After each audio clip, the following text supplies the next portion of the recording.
તારીખ 13/11/2024 ને કારતક સુદ બારસના અમદાવાદ જિલ્લાના ધોળકા તાલુકાના વૌઠામાં ગુજરાતના સુપ્રસિદ્ધ લોકમેળામાં રાત્રિ દરમિયાન આશરે 2 લાખથી 2.5 લાખ લોકોએ વૌઠાના મેળાની મજા માણી. મેળાને રળિયામણો બનાવેલ આજે બપોરે ગ્રામ્ય પંચાયત તરફથી ઊભો કરવામાં આવેલ સ્વાગત ગેટ અચાનક ધરાશય થતાં મેળામાં અફરાતફરી મચી જવા પામી હતી.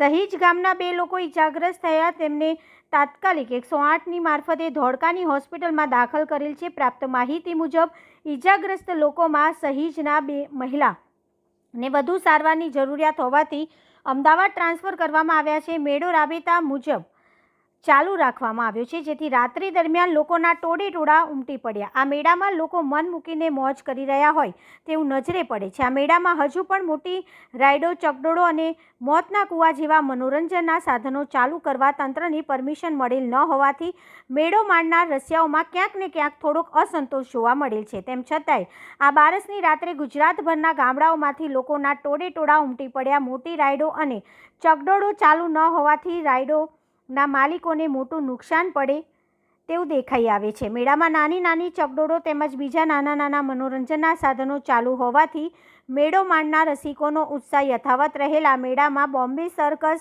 ઝટકા રાઈડ, ટોળા રાઈડ જેવા નાના ભૂલકાઓ માટેના મનોરંજનના સાધનો મેળાની શોભાઓ વધારી રહ્યા હોય તેમ નજરે પડે છે. આ મેળામાં ખાણીપીણીના વેપારીઓ, રમકડાના વેપારીઓ તથા અન્ય ચીજવસ્તુઓના વેપારીઓ સારો વેપાર થવાથી ખુશખુશાલ નજરે પડે.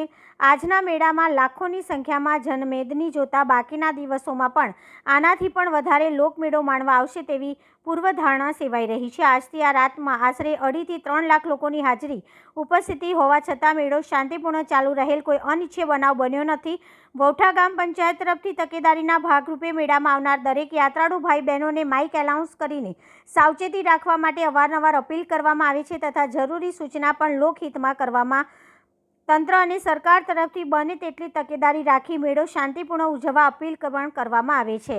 આ મેળામાં સુંદર લોક ડાયરાનું પણ આયોજન કરવામાં આવેલ છે, જેની હજારો લોકોએ મોજ માણેલ. આવા ડાયરાઓ તેમજ અવનવા કાર્યક્રમો હજી પણ વૌઠા ગ્રામ્ય પંચાયત તરફથી કરવામાં આવશે. મેળો માણનાર જનતાને તેમજ મેળામાં આવનાર ઉપસ્થિત દરેક વેપારીઓને કોઈ નદીમાં નાહવા ન જવું અને આ સૂચનાનું દરેક યાત્રાળુ ભાઈ બહેનોએ કડક પાલન કરવા વારંવાર માઇકમાં એલાઉન્સ કરવામાં આવે છે. આ મેળામાં ધોળકા રૂરલ અને શહેર પોલીસ સ્ટેશન તરફથી તેમજ અમદાવાદ ગ્રામ્ય એસપી કચેરી તરફથી આશરે 1500 જેવા જવાનો રાત દિવસ ખડે પગે મેળાની દેખરેખ રાખી રહ્યા છે. આ મેળાનું લાઈવ ટેલિકાસ્ટ પણ ચાલુ રાખેલ છે. આ મેળો ડ્રોન કેમેરાથી તેમજ સીસીટીવી કેમેરાઓથી સરકાર તંત્ર દેખરેખ નીચે ચુસ્ત બંદોબસ્ત સાથે લોકો માણી રહ્યા છે. આ મેળો હજુ પણ બીજા 4 દિવસ ચાલુ રહેશે, જેથી ગુજરાત તેમજ ભારતભરના યાત્રાળુ ભાઈ બહેનોને આ મેળો માણવા માટે વૌઠા ગ્રામ્ય પંચાયત તરફથી નિમંત્રણ પાઠવવામાં આવેલ છે. Crime reporter Mahesh Sonara, Dholka.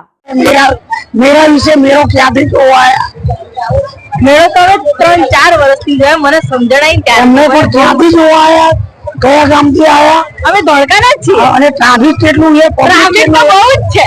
હા, આશરે કેટલું પબ્લિક હશે? મને હું ગણવા તો નહીં કે હશે પબ્લિક તો 2.5 લાખ પબ્લિક હશે એવું લાગે. એમથી વધારે હશે. એમથી વધારે. અને આ મેળામાં જે મોટી રાઇડ્સ તો ચાલુ નથી, જે સરકાર તરફથી પરમિશન મળી નથી, તો એના બાબતે તને કઈ કેવું છે?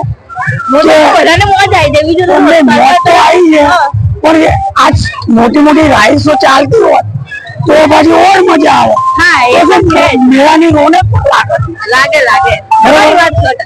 હા, મહેશ સોનારા, ડીડી ન્યૂઝ.